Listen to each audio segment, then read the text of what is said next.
دوسرا کرنتھیوں 10 کی 4 اور 5، اس لیے کہ ہماری لڑائی کے ہتھیار جسمانی نہیں، خون اور گوشت کے نہیں،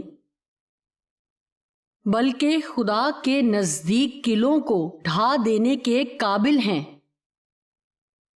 چنانچہ ہم تصورات اور ہر ایک اونچی چیز کو، یعنی ہر اس فخر اور غرور کی باتوں کو جو خدا کی پہچان کے برخلاف سر اٹھائے ہوئے ہے، ڈھا دیتے ہیں، اس کا انکار کرتے ہیں اور ہر ایک خیال کو قید کر کے مسیح یسوع کا فرما بردار بنا دیتے ہیں۔ لہٰذا ضرور ہے کہ ہر خیال کو یسوع مسیح کے تابع کر دیا جائے۔ ایک ایماندار کے طور پر آپ کے پاس اختیار ہے جس کا ذکر پیدائش کی کتاب میں آتا ہے، جہاں خدا نے انسان کو اختیار دیا اور کہا کہ زمین کو معمور و محکوم کرو، اور اسے باقی سب چیزوں پر بھی اختیار بخشا جو اس نے تخلیق کی تھی۔ خیر، جب آدم نے گناہ کیا تو اس نے وہ اختیار جو خدا نے اسے دیا تھا دشمن کو دے دیا۔ اب یسوع نے اسے واپس لے لیا ہے، لیکن یہ صرف انہی کے لیے ممکن ہے جو کلام پر یقین رکھتے ہیں اور اس بات پر راضی ہیں کہ ایمان میں قدم بڑھائیں اور وہ شخص بنے جو خدا چاہتا ہے۔ میں ابلیس کو اجازت نہیں دوں گی کہ میری زندگی کا کاروبار چلائے، میں اسے اپنی زندگی تباہ کرنے نہیں دوں گی۔ میں وہ سب بنوں گی جو خدا چاہتا ہے کہ میں بنوں۔ میں جتنے لوگوں کو ممکن ہوگا سب کو تعلیم دوں گی کہ خدا کے کلام کی سچائی سکھاؤں، اور آپ بھی ایسا ہی کریں گے۔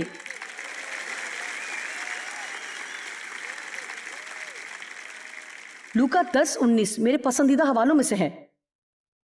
دیکھو میں نے تم کو اختیار دیا، تمہیں طاقت دی ہے۔ دیکھو میں نے تم کو اختیار دیا کہ سانپوں اور بچھوؤں کو کچلو اور دشمن کی جسمانی اور ذہنی طاقت اور صلاحیت، ساری قدرت پر غالب آؤ، یعنی دشمن کے پاس جو کچھ بھی ہے، اور تم کو ہرگز کسی چیز سے ضرر نہ پہنچے گا۔ اچھا، لیکن آئیے ذرا سے غور سے دیکھیں، خدا نے ہمیں اختیار اور غلبہ دیا ہے، شیطان کے پاس صرف قوت ہے۔ دیکھو میں نے تم کو اختیار دیا ہے کہ دشمن کی ساری قدرت پر غالب آؤ۔ دشمن کے پاس کوئی حقیقی اختیار نہیں ہے کیونکہ یسوع نے اس کا اختیار اس سے چھین لیا ہے، لیکن ہم اسے اختیار دیتے ہیں اگر ہم اس کے جھوٹ پر یقین کرتے ہیں، اگر ہم نہیں جانتے کہ ہم کون ہیں، اور یہ کہ جو ہم میں رہتا ہے وہ بڑا ہے، اور خدا کا بیٹا اسی لیے ظاہر ہوا کہ ابلیس کے کاموں کو، یعنی اس کی شرارت کے کاموں کو نیست کرے۔ سب کہیں اور اس طرح کہیں کہ آپ یہ جانتے ہیں ابلیس کو مجھ پر کوئی اختیار نہیں ہے۔ آپ میں سے کتنے سمجھتے کہ یہ آج آپ کے لیے بھلائی ہے؟ خیر، ہماری زندگی میں ہمیشہ جنگیں رہیں گی، لیکن خوشخبری یہ ہے کہ آپ یسوع کے ساتھ فتح مند ہو سکتے ہیں۔ اس بات کو ذہن میں رکھیں کہ اصل دشمن کون ہے، اور ان روحانی ہتھیاروں کو استعمال کرتے ہوئے اس سے لڑیں جو خدا ہمیں بخشتا ہے۔